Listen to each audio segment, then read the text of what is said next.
Pihak kedua berhak menerima honorarium dari pihak satu.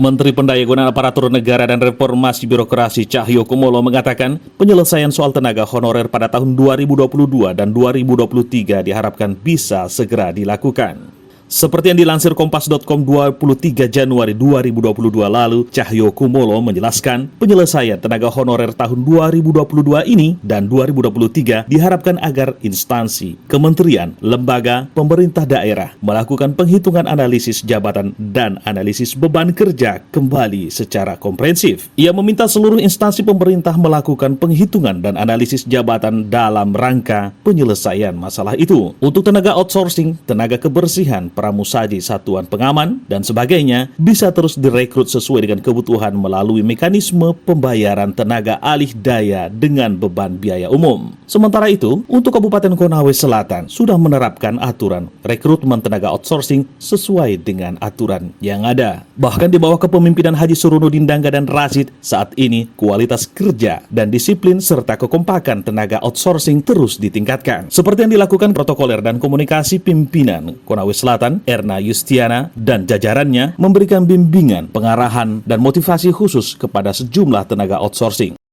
Pada jam yang bersamaan, bertepatan, kita tidak bisa ngambil job pekerjaan lain, kan ada beberapa hal. Jadi nanti di Islamis itu apa yang jadi hak dan kewajibannya kita, gitu kan.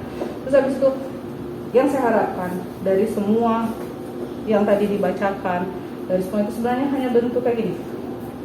Saya ingin ada kekompakan lagi, lebih ditingkatkan lagi. Erna Yustiana juga mengatakan, sebagai tenaga outsourcing harus mampu melaksanakan dan mematuhi hak dan kewajiban sebagaimana diatur dalam perjanjian pihak 1 dan 2 sesuai dengan peraturan perundang-undangan yang berlaku. Berikut ini pembacaan hak dan kewajiban tenaga outsourcing lingkup protokoler dan komunikasi pimpinan Kabupaten Konawe Selatan. Pasal 5 hak dan kewajiban. 1.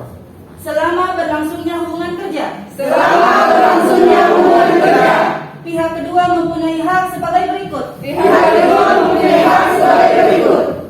1. Pihak kedua berhak menerima honorarium dari pihak satu. Pihak kedua berhak menerima honorarium dari pihak satu. 2. Honorarium dibayarkan secara bulanan Honorarium dibayarkan secara bulanan kepada pihak kedua setiap awal bulan berikutnya. kepada pihak kedua setiap awal bulan berikutnya. 3. Hak lainnya sesuai peraturan perundang-undangan yang berlaku. Hak lainnya sesuai peraturan perundang-undangan yang berlaku. 2. Selama berlangsungnya hubungan kerja, Selama berlangsungnya hubungan kerja, pihak kedua berkewajiban sebagai berikut. pihak kedua berkewajiban sebagai berikut. 1. Hadir tepat waktu sesuai ketentuan pasal 4. Hadir tepat waktu sesuai ketentuan pasal 4. 2. Berpakaian rapi dan sopan. Berpakaian rapi dan sopan. 3. Melaksanakan tugas dengan sebaik-baiknya. Melaksanakan tugas dengan sebaik-baiknya. 4. Berkoordinasi dan bekerja sama dengan sesama pegawai non-PNS dan PNS. Berkoordinasi dan bekerjasama dengan sesama pegawai non-PNS dan PNS. 5. Mengisi daftar hadir setiap hari kerja. Mengisi daftar hadir setiap hari kerja. 6. Merawat serta menjaga aset peralatan kerja dan bahan kerja. Merawat serta menjaga aset peralatan kerja dan bahan kerja. 8. Kewajiban lainnya sesuai peraturan perundang-undangan yang berlaku. Kewajiban lainnya sesuai peraturan perundang-undangan yang berlaku. 3. Selama hubungan kerja berlangsung, Selama hubungan kerja berlangsung, pihak satu mempunyai hak sebagai berikut. pihak satu mempunyai hak sebagai berikut. 1. Menetapkan tugas pokok dan fungsi pihak kedua. Menetapkan tugas pokok dan fungsi pihak kedua. 2. Mengevaluasi dan mengawasi kinerja dan etika pihak kedua. Mengevaluasi dan mengawasi kinerja dan etika pihak kedua. 3. Memperoleh kinerja yang maksimal dari pihak kedua. Memperoleh kinerja yang maksimal dari pihak kedua. Pasal 6 sanksi. 1. Sanksi diberikan apabila melakukan tindakan pelanggaran kedisiplinan dan pelanggaran kerja berupa 1. Merusak dengan sengaja dan atau menghilangkan aset baik secara keseluruhan dan atau sebagian aset milik pemerintah Kabupaten Konawe Selatan. 2.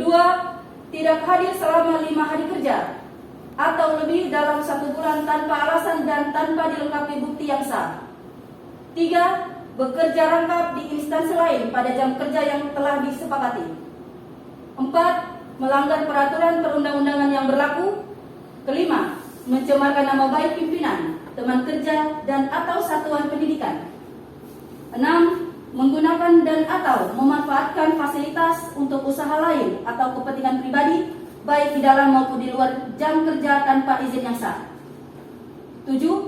Membocorkan rahasia jabatan dan dokumen negara. 8. Dinyatakan bersalah berdasarkan keputusan pengadilan yang telah berkekuatan hukum tetap. 10. Larangan sesuai peraturan perundang-undangan yang berlaku. Kedua, jika pihak kedua melanggar ketentuan ayat 1, maka pihak 1 berwenang memutuskan hubungan kerja secara sepihak tanpa syarat. Protokol Konawe Selatan.